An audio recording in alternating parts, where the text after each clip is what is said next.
Bienvenue encore une fois à ce journal.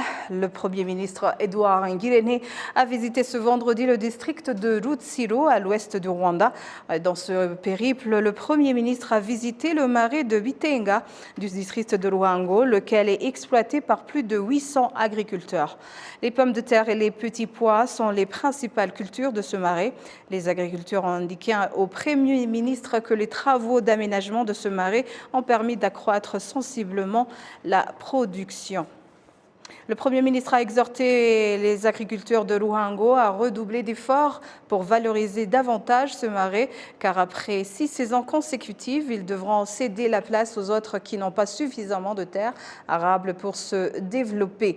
Les agriculteurs se félicitent aussi d'avoir récolté plus de 150 millions de francs rwandais après seulement 2 saisons de culture. Sur l'agenda de la tournée du Premier ministre Dr Edouard Ngirente dans le district de Rutsiro figure également la visite de l'usine de thé de Rutsiro, du groupe scolaire APACAP, de l'éducation de base de 9 ans ainsi que de l'école technique de Buumba dans le secteur de Mushubati. Ce passage du Premier ministre à Rutsiro fait suite au lancement des travaux de construction d'une usine d'extraction et de compression du gaz méthane du lac Kivu, un projet qui permettra au Rwanda de mettre fin à l'importation du gaz d'ici 2024 et de générer plus de 1000 emplois dans la région.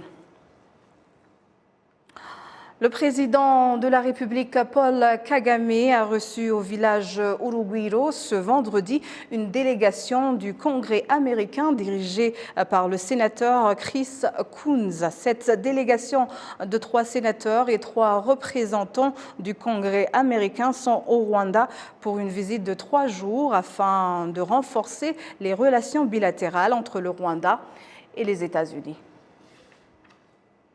Le Rwanda se félicite d'avoir récolté plus de 160 millions de dollars américains de revenus touristiques l'année budgétaire écoulée. Cela intervient alors que le pays organise des cérémonies de nomination des bébés gorilles début septembre prochain. Le point avec Jean-Damascène Manichim.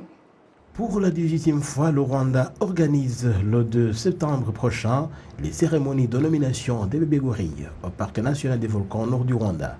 Ces cérémonies se tiendront en direct après 2 ans d'absence suite à la pandémie de Covid-19. Depuis presque une vingtaine d'années, cette pratique est déjà devenue une habitude au pays des 1000 collines et se tenait habituellement au pied des volcans dans le district de Musanze au nord du Rwanda.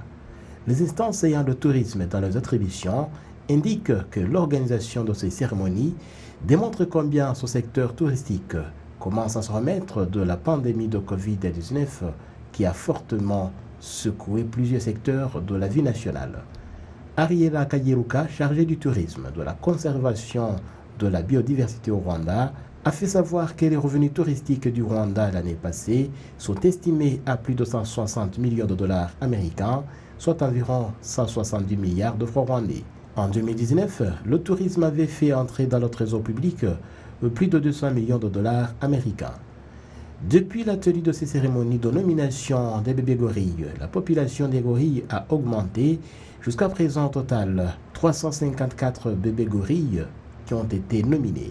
Les cérémonies de nomination de bébés gorilles cette année interviennent alors que le Rwanda a déjà engagé les travaux d'extension du Parc national des volcans qui verront cette réserve naturelle augmenter de 23% de sa superficie actuelle. Ce projet de conservation visait surtout l'amélioration de l'habitat des gorilles de montagne dont la population a quadruplé durant les 40 dernières années. Au cours des 5 prochaines années, l'aire protégée qui s'étend sur 13 000 hectares obtiendra une superficie additionnelle de 10 000 hectares. Quelques 3 740 hectares seront utilisés pour les activités du parc, tandis que plus de 6 000 hectares seront réservés comme zone tampon qui permettra de réduire de 80% les conflits entre l'homme et la faune. Avec cette politique de protection du parc des volcans, la population des gorilles a quadruplé depuis les années 1980. Le parc national des volcans, qui héberge les gorilles de montagne, espèce rare au monde, est la principale attraction des touristes qui visitent le Rwanda quotidiennement.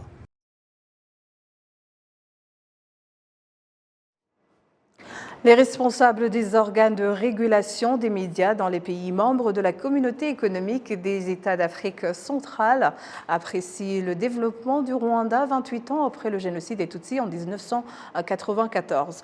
Indication faite à l'issue de la première réunion d'assemblée générale de ce forum qui vient de clore ses travaux au Rwanda. Le point toujours avec Jean Damascène Manishim.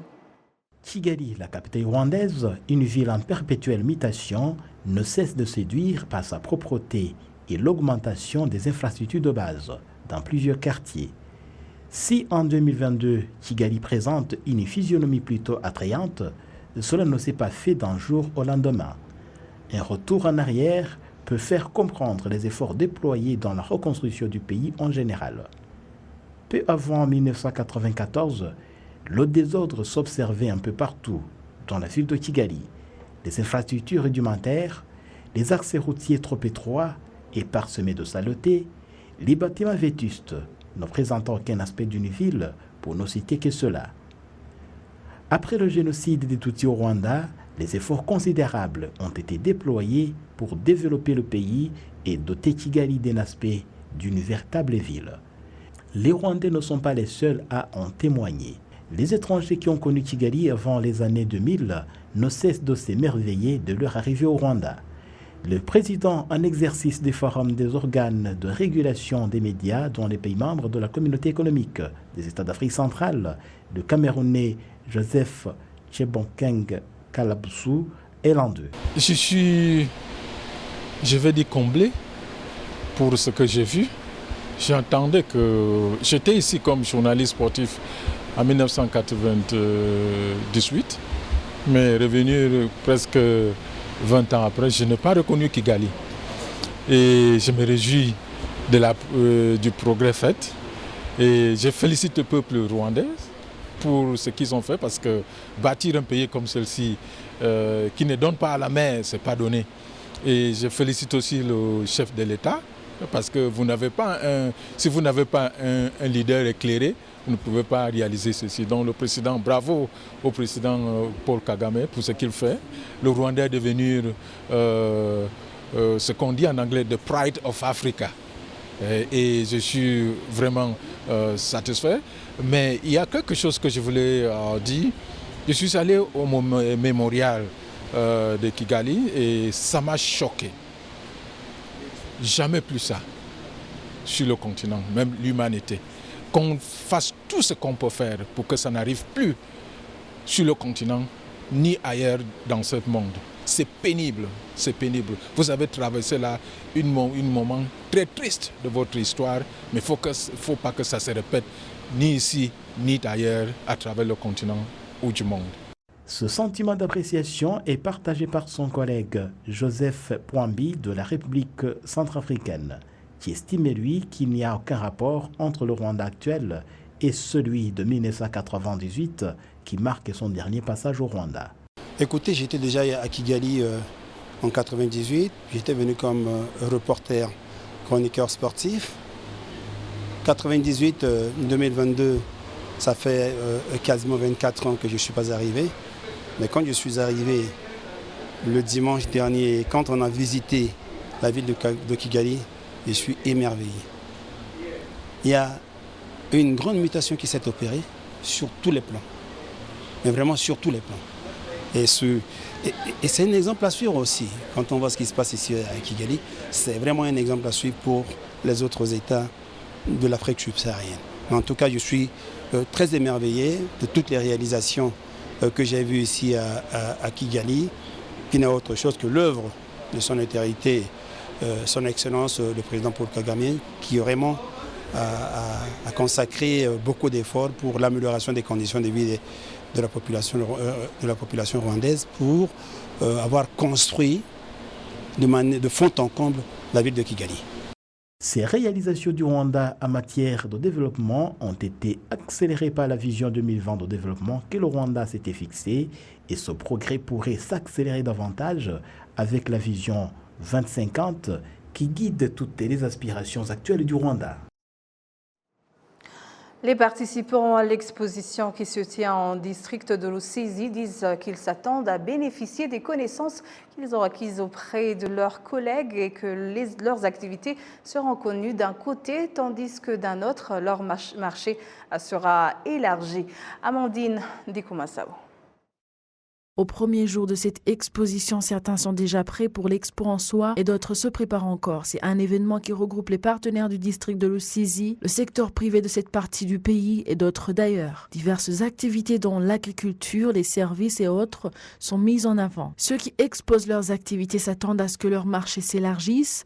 En plus de promouvoir leurs produits, les participants se réjouissent du fait qu'ils auront un échange d'expériences entre les participants de même nature de produits ou services. Le maire du district de Rusizi, Dr Kiuliga Anisette, dit que cette initiative est dans le cadre de faire connaître les produits et services de cette partie du pays pour que les gens connaissent davantage ce district. Ceci réduira les dépenses inutiles car les gens se déplacent pour trouver ailleurs les produits et services qu'ils peuvent trouver près de chez eux. Cette exposition est organisée par l'administration du district de Rusizi, l'association des partenaires au développement JAF et le secteur privé. Il est prévu qu'elle prenne fin le 26 août 2022. Les partis politiques qui n'ont pas encore établi d'organes prévus par la loi sont priés de le faire rapidement et d'améliorer la gestion et l'utilisation de leurs fonds. Cela leur a été demandé lors d'une assemblée consultative sur les principes et les lois régissant la gestion des finances et des actifs des partis politiques. Toujours avec Amandine Dikoumassao. Conformément à la loi de 2013 régissant le fonctionnement des partis politiques révisée en 2018, tous les partis politiques agréés au Rwanda doivent disposer d'un organe chargé du contrôle de fonds. Le président de la commission politique et de gouvernance du Sénat rwandais, honorable Dushimimana Lambert, déclare qu'au cours du 7e mois de l'année dernière, le Sénat a effectué un audit et avait constaté que 7 parmi 11 partis politiques agréés au Rwanda n'avaient pas encore inclus cet organe. La première chose est qu'ils n'ont pas obéi à la loi. Si la loi stipule quelque chose qui doit être fait, c'est une priorité. Deuxièmement, il a parfois été observé que les administrateurs de biens étaient également en charge de les contrôler. Vous comprenez qu'il y a une ingérence parce que vous ne pouvez pas être en charge d'un fonds et de l'inspecter en même temps. Il y avait même des fois où les membres du comité exécutif étaient les mêmes à faire l'inspection, ce qui n'est pas correct. Le porte-parole adjoint du Forum consultatif des partis politiques agréés au Rwanda, Ngouana Alphonse, s'exprime à ce propos. Comme vous l'avez observé, il y a eu des erreurs suite à l'ignorance. Le but de cette réunion est de rappeler les instructions, les règles et la loi y relative et surtout les procédures qui doivent être suivies. Ce sont des erreurs à corriger, surtout qu'il n'y avait aucune mauvaise intention derrière ces erreurs à part l'ignorance.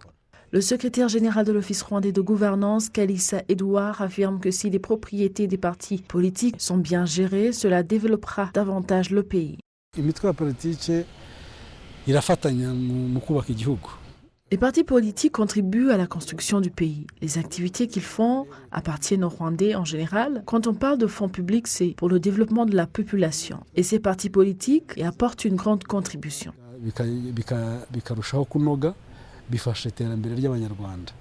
Ces discussions sont organisées dans le but de conseiller les partis politiques afin de les aider à améliorer leur gestion financière et les ressources et à se conformer à ce que dit la loi.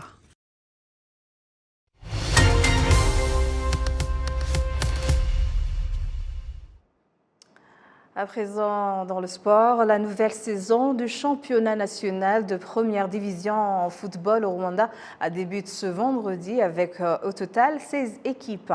Les analystes estiment que les amateurs du ballon vivront de bons spectacles, vu les préparatifs d'un grand nombre d'équipes. Jean Damascène, Manichim. Cette nouvelle saison 2022-2023 s'ouvre avec de nouvelles équipes promues, Sunrise et Rwamagana City, toutes deux de la province de l'Est. Ces dernières remplacent Gicumbi et Étoile de l'Est, reléguées en 2e division la saison passée. Les 7 équipes qui s'affronteront dans ce championnat peuvent être classées en 4 catégories majeures. En premier lieu, 8 équipes sont soutenues par les districts. Il s'agit de l'Espoir FC, Rutsiro et Étincelle à l'ouest du Rwanda, Musanze au nord, Rwamagana City, Bugesera et Sunrise à l'est du pays, ainsi que Mukura Victor Sport de Huye au sud du Rwanda. À ces équipes peut se rattacher l'AS Kigali, soutenue par la ville de Kigali. 3 équipes sont détenues par les organes sécuritaires, APR FC Marine, des forces rwandaises de défense et Police FC de la police nationale. 2 équipes sont détenues par les particuliers, Gasogi United et Gorilla, alors que 2 parmi les plus anciennes du Rwanda, à savoir Kiyovu Sport et Rayon Sport, appartiennent aux associations. Une nouveauté de cette saison est que désormais aucun match ne sera joué à la mi-journée, mais tous les matchs devront se tenir à partir de 15h30 local, soit 13h30 temps universel. Les analystes sportifs au Rwanda indiquent que le niveau de compétition sera élevé par rapport aux saisons passées. Je dirais que cette année, la confrontation sera plus alléchante. Il y a des équipes qui se sont construites fortement. Je citerai des formations comme Rayon Sport, Kiyovu, AS Kigali et bien sûr Police FC, qui a engagé un nouvel entraîneur, Machami, et qui vient de l'équipe nationale, avec tout son staff technique qu'il connaît très bien. J'ai une grande curiosité de voir comment ils vont se comporter.